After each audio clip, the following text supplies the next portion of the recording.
He was the first man to explore both the heights of space and the depths of the ocean, and the second American to orbit the Earth. Scott Carpenter has died aged 88 of complications from a stroke he suffered in September. A family picture in 1962 of US Mercury program astronauts in their spacesuits. Carpenter stands proudly to the right on the front row. Next to him is John Glenn, who was the first American to orbit Earth. 3, 2, 1, 0.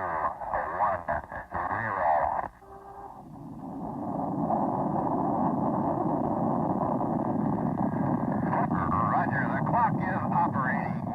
Here on board Friendship 7, which blasted off that year. The astronauts were training during a heated space race with the Soviet Union, but at that time they were trailing the Soviets, who had sent cosmonaut Yuri Gagarin into orbit 10 months earlier. 2 more Mercury missions followed Glenn and Carpenter's 3 orbit flights, paving the way for the Gemini program, and then the real goal, sending a crew to the moon. The two, who became especially close, later talked about how a strong brotherhood was created within the team, which became known as the Mercury 7.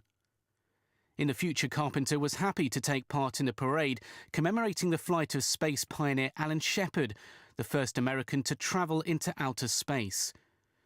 Riding in the 1957 Corvette in which he reported for space program duty, one of his passions, he owned at least 10 throughout his life.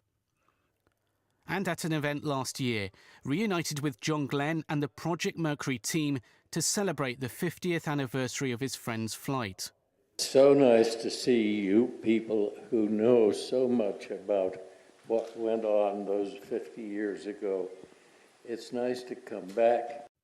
Carpenter's time with NASA ended after a motorbike injury ruled him ineligible to fly, so he took to the seas, at one point spending 3 weeks on the ocean floor off the coast of California as an aquanaut.